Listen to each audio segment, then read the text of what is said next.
What's up, ladies and gentlemen? Wolfcar here, and it is time for my review of Wolcen Lords of Mayhem. Now, this is a game that I have been watching personally for over 3 years now, and I had been quite looking forward to this as an action role-playing game that I could sink my teeth into to break up my routine of playing Diablo 3 and Path of Exile. My hopes were pretty high for this one, as I've watched the development from its alpha phase all the way through to the Children of Hemlock Chapter 1 beta launch, which I thoroughly enjoyed and could really see the effort that this team was putting in.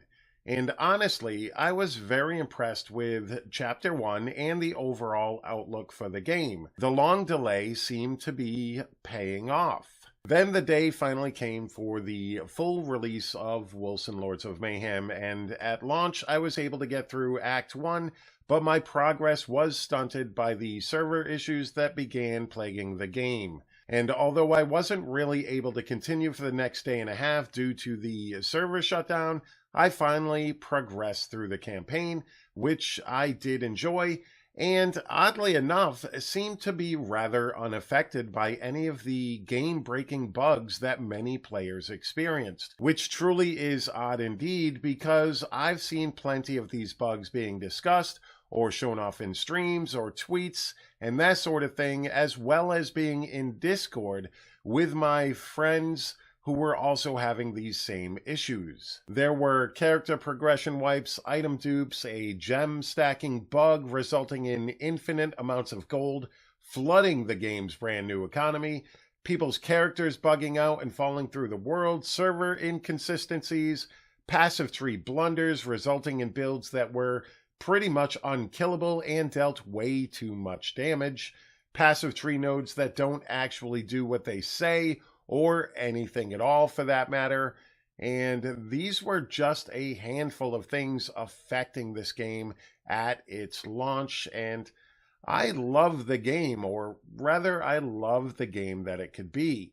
The graphics are amazing thanks to the Crytek engine, skill effects, character models, and the environment are all well crafted. And the item cosmetic interface is pretty damn awesome, and probably the best I've seen in terms of how it's presented, which allows you to transmog item slots rather than items themselves, and giving you the ability to dye items in many different ways. You can see my Wolcen Quick Tips vid on cosmetics to really see what I mean by this, but overall, I really enjoy the transmog system in Wolcen Lords of Mayhem. The campaign also was very easy for me to get into and made the process towards endgame rather enjoyable.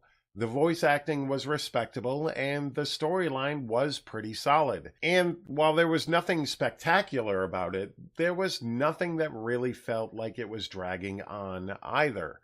And it had some really cool cutscenes and surprises within the story. The boss fights within the campaign were fairly challenging and required a bit of thought and mechanic learning in order to get through, giving you a true feeling of accomplishment as you progress through the acts and onward into endgame. And like I said, I encountered 0 bugs during my campaign. There was no issues that I had with any of the boss mechanics. I didn't fall through the world on Act 1. I didn't have any problems with the Act 2 boss or Act 3 boss. I'm not sure why I was able to avoid it, or rather how I was able to avoid any of these problems, but I did not personally run into any of them. That's not saying they didn't exist, because they definitely did for some players. The endgame system in Wolcen Lords of Mayhem is pretty much Diablo 3 style greater rifts concealed within a cool system of using those expeditions, as they're called, to advance the Stormfall endgame component. You use the completion of the expeditions to gain productivity points, which in turn allow you to unlock more crafting recipes or missions or other aspects of the endgame, which serves as a nice little diversion to what is effectively an almost endless loot grind. As you progress higher in these expeditions, the items you find become more powerful, giving you a decent amount of gear upgrades, which can give you a good feeling of progression that can keep you playing the game. Although it does appear that gear currently tends to reach its maximum potential around expedition level 115. The endgame, however, is something that can get rather monotonous, but I currently don't mind it that much, as I'm still able to gain aspects of the Stormfall system, but I'm not sure how I would feel after I've completed all of the current projects available within that endgame system. Builds, in my opinion, are fairly varied, but the game really needs a balance pass to allow for more deviations from the current meta.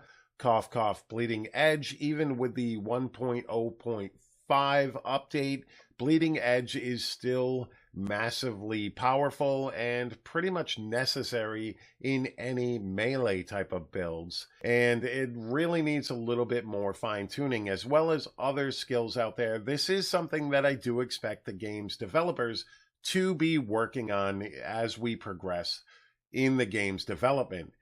But unfortunately, this shouldn't be about the game's development because this is a full released version of the game. And there's a lot of work to be done when it comes to balance issues and the passive tree and everything else that goes with it as far as builds go. And while I truly think that this is work that the Wolcen team is willing to put into the game right now, there is way too much stuff that needs to be done. Especially if I'm to think that this game is worth purchasing, especially at $40 currently. I definitely feel as though I've already personally gotten my money's worth, but like I said in the beginning of this video and throughout it, I have not encountered any major bugs that have rendered the game unplayable for me, and very few overall outside of build balance and the passive tree issues and stuff like that. But I do personally know people who have experienced this type of stuff, and it can really suck.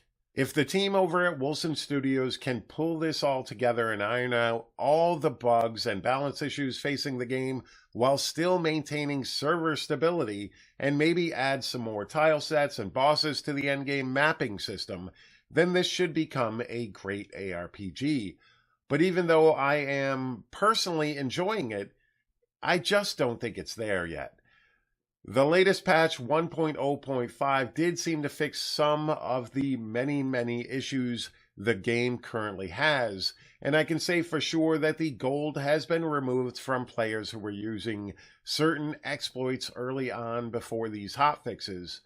But the game, in my opinion, was launched way too early, and definitely not tested nearly as much as it should have been by the development team. I'm pretty sure at this point in the game's development, I myself would not have even announced a release date for this game, much less actually released a final version, quote unquote.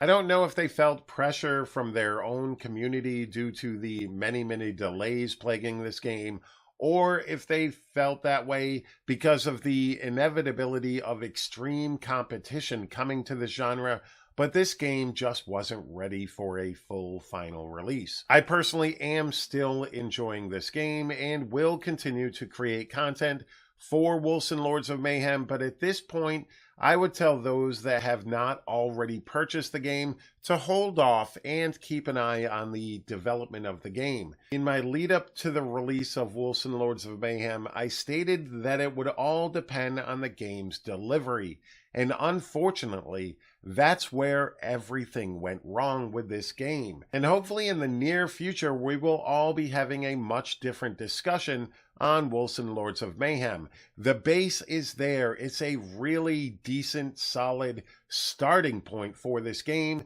and has progressed insanely since the early alpha days and even the Chapter 1 content. But there's so much work to be done as far as bug fixing and balance issues and the passive tree and the endgame components that I really can't, in good conscience, tell somebody that they should go out and purchase this game. It's not as bad as Warhammer Chaos Bane, but it's definitely not a full final version of any type of action role-playing game either. This is a game, like I said, that I'm enjoying, so I'm going to keep playing it now and then. I'm going to keep making build guides and content for the game, but right now, if you don't own it already, hold off, ladies and gentlemen. But all right, thank you so very much for taking the time out of your day to watch my video. I always greatly appreciate it. Don't forget to hit that like button, hit that subscribe button, and let me know down in that comment section down below your thoughts on Wolcen Lords of Mayhem. Do you think it was too early? Are you having a great time playing the game? Did you get a refund at this point? Let me know, because I want to hear from all of you fine ladies and gentlemen. All right, once again, thank you all so very much for all the support, and you all have a fantastic day. Peace.